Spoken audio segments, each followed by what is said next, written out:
kumari na andiyan.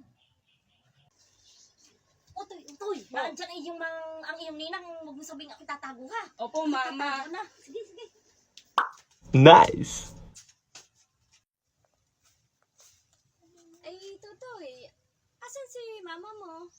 Nandun po si mama, nagtatago po dun sa CR. Mama! Talaga naman si Tutoy. Hindi man ako Tutoy nagtatago. Hindi totoo yan. Bola lang yan. Ay, umihila ang. Ay, kumari, nandiyan ka pala. Ay, Mare, ano kan sadya mo, Mare? Ay, naku, kumare. Uy, marami pang problema ngayon. Wow naman! Wow! Wow! Hindi mo na ako makakabayad ng utang sa iyo.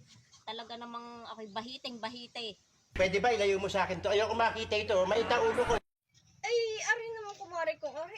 Hindi naman ako naniningil. Ay, ako may pinuntahan lamang din. Yung kumare natin doon isa.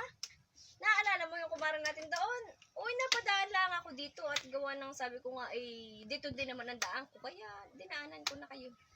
Paano? Ikaw ata ay may ginagawa. Uuna na din ako. Sige, salamat.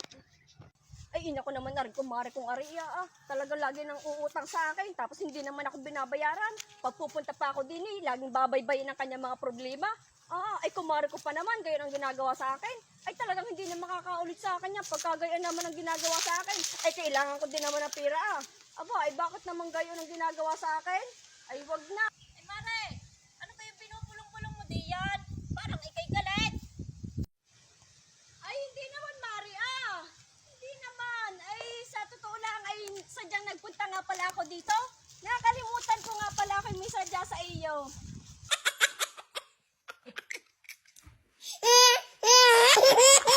Wala akong may sadya sa iyo. Ayun nga palang naalala ko, yun nga palang sadya ko dito. Ay tigay na sabi kong galing ako dun sa kumare nating isa. Ay ako'y nakapaningil. Nakapaningil ako doon at sabi ko nga ay dadaan ako sa iyo at baka sakaling gusto mong hiramin uli. Ay, gusto mo gang umutang. Ay, oo, Mare. Sige, sige, sige.